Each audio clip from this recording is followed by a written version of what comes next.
Alright, here we go. Some casual questing, ladies and gentlemen. Some of you have asked to see World of Warcraft videos. God damn it!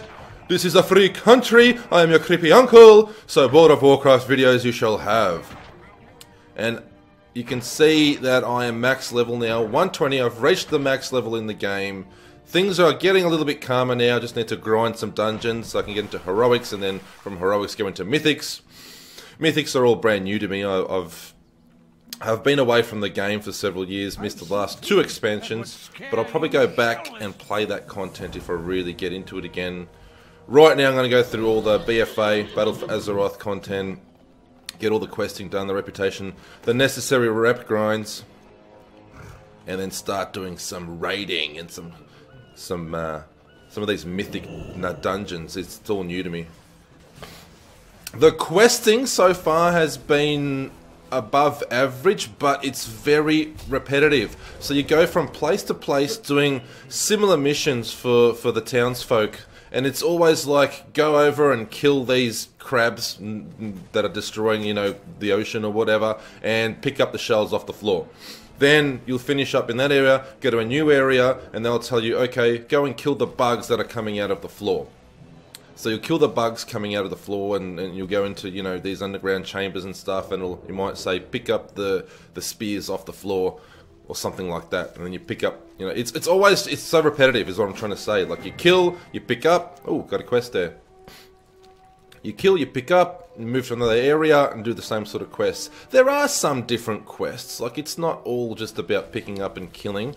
That's probably 90% of what they are though. Now these guys, these Tide Lords hit damn hard, so I'm not going to engage in him right now because there's another elite there next to him. And he looks like he's pretty strong. What's he doing there? But we can sap him. So those of you that aren't familiar with World of Warcraft, I'm a rogue. So when I'm in stealth here, where I go kind of transparent, no one else can see me. They can't actually see me. I'm actually invisible. So if I'm doing battle with the Horde actually won't be able to see me until I attack them and come out of stealth like I am now. But when you're in stealth mode, when you're transparent, nobody can see us. That's why I like the rogue. I remember when I was leveling up for the first time in World of Warcraft, like I'm talking in 2004, ladies and gentlemen, I remember I was in town and this Horde rogue would come in and keep ganking me, aka killing me. So if you meet the opposing faction, that you can actually engage in battle and you can kill each other. And it was a rogue, and I couldn't see him, so I kept resurrecting at my corpse, and he just kept killing me. And if you die in the game, you kind of just you'll end up, your ghost ends up at a nearby graveyard, and you can run back to your corpse and just resurrect where you are.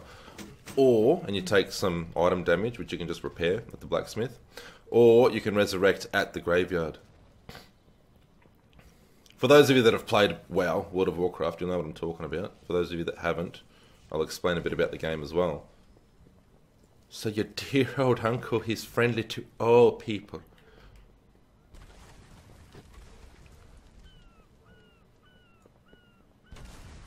And as we go, whenever I can, I'll be leveling up my herbalism.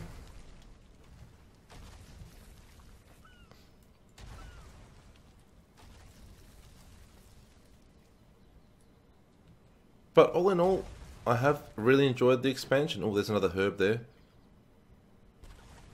Let's go see where it is. Yeah, there it is.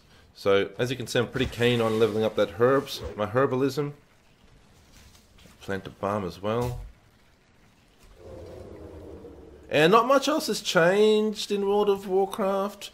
Like, the visuals look amazing. The cinematics, OMG. The cinematics look absolutely insane. They've put a lot of effort in, but they've always looked incredible.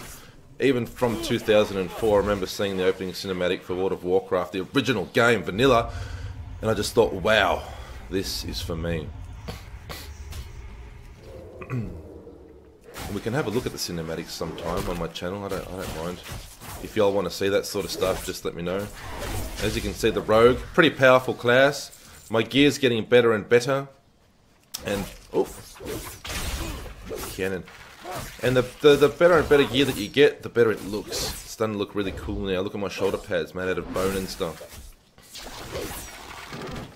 Very cool. I will not perish, I will vanish.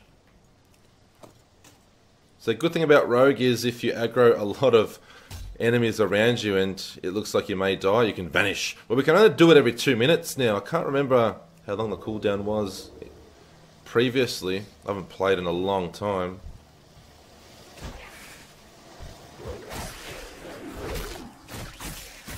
But I'm pretty much back into the swing of things. The rogue has changed a lot. When I used to play, it was more about backstabbing. Now I'm playing an assassination rogue, so it's more about the poison and bleed damage. So you can see all the dots up in the top there, next to my portrait. So many dots doing damage. My bleeds, my poisons. I need to get closer. And this race of whatever the hell they are, serpentine people, they look very similar to something from the original World of Warcraft, I remember. I guess it's just a race. Sweet, more herbs. So what I want to do is level up my herbalism and alchemy, so when it comes to raiding and doing mythic dungeons, I can use a lot of pots and help people out, giving them some potions to use. And maybe sell them on the auction house as well. Make a bit of money. Make a bit of money. I've already got a weapon. So what do we need now? What do we need now? We need those casters.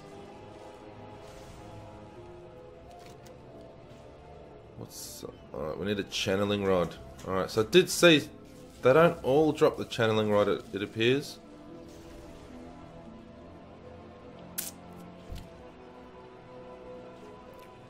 Oh, she does. Sweet. So it's these sea crawlers or whatever they are. And I've got my damage meter installed there. I've been just watching, keeping an eye on my damage when I'm in dungeons, and so far I've been topping the charts. So rogues are pretty good as far as PvE damage goes. It looks like, unless I'm just awesome. I don't know. The only time I got out damaged was a hunter, but I looked at his gear and he was like really geared up. Some people have a lot of time on their hands because he had these epics that would have taken ages to get. Then again, I think I'm about a week behind as well. I just kind of decided on the spot. Once I saw some cinematics, not you.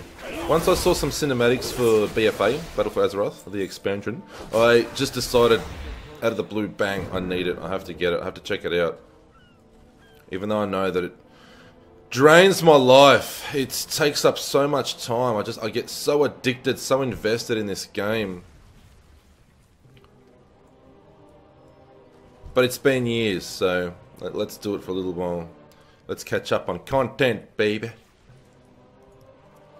Also really into the Warlock and Paladin classes. My Rogue was my very first main, and I absolutely thrashed it. Like, did hardcore raiding, everything. I remember Molten Core, Blackwing Lair back then. It was awesome, but you get over the same class, grinding it constantly. So you make alts, and then sometimes you decide to make a new main. And Warlock was my new main, and then unfortunately, due to conflict with my work hours, I couldn't raid. There is a channeling rod. Sweet, sick. Due to conflict with my work hours, I couldn't raid anymore, so I kind of drifted off WoW, and then I made a Paladin. So I like Paladins because they're so versatile. You can tank, you can do damage, you can heal. There's a lot of options there, so it's like 3 different classes in one kind of thing. You know, Paladins and Druids, they're all pretty cool. Same kind of thing. Priests as well, very similar, except they can't tank. And the cool thing with Druids is the shape-shifting as well. But anyway, I started a few alt Druids but never leveled them up fully. You know that feeling? You World of Warcraft nerds out there, my fellow nerds. You know that feeling where you're like, oh, I want to level up this class, and then you start, you get to about level 20, 30, and you're like, oh, nah, I can't be bothered. Happened to me so many times. I made like horde characters thinking I'll level them up. fully. Back then level cap was like 60 or 70, now we're at 120. Just goes to show how long this game's been around. 14 years, I think. It's ridiculous. The last 4 are definitely years that I've missed. Because I remember getting my achievement for the 10-year anniversary, and then after that, it kind of just fizzled away. I was just over it. Needed a break anyway, because right now I'm into it again. And this is my collector's edition mount. So I mentioned in a previous video that I went to buy the expansion pack. Look how awesome it looks. I love this mount. I went to buy the expansion pack from EB Games, and she's like, I think we're out of stock. I don't think we have it. I'm like, oh, you got to be kidding me. I need to play it today. Like, I woke up early. As soon as they opened, I want to play the game. It was out of stock, and then she said she had 1 spare collector's. They're double the price, but I don't care about money, so I bought it. Let's hand in these quests. Oh, upgrade epics. Sick loot. Oh, it's only 305. Are you kidding me? I got excited there. I saw epic. It's definitely a huge upgrade compared to my green item. And I think I have to get to gear item level 305, which we're nearly there. We're nearly there. 5, 6, 7 more levels up, and we can start doing heroics. So exciting times in World of Warcraft with the creepy damn uncle. Alright, so there we go. We've got to kill more, pick up some more things, and do more quests. But as far as casual questing goes, I'm going to keep going, but I'm going to cease recording there. There's my character there. It's starting to look better and better. Looks pretty cool, though. But that is World of Warcraft. That is some casual questing there that we're doing. I'm at max level. I want to really get to 305 so I can start doing heroics and then check out this mythic content. So I'll definitely be reviewing the game as well very soon. Probably once I start getting into the mythic dungeons, and once I finish all the questing stuff, all the storylines, the quest lines, then I'll do a quick review for you all and let you know what I think of Battle for Azeroth. Now, those of you freaking out right now thinking I'm going to become a WoW geek again, don't worry, Diablo 3 is still my primary game. I've just been focusing on World of Warcraft right now. This is like pretty much the end of the quest lines that I'm going to get through. Then it's going to be casual dungeon runs and stuff, so don't stress. Your Uncle Bannick is still focusing on Diablo 3, and you can still subscribe so you don't miss a goddamn thing. Otherwise, just make sure you come back and visit me.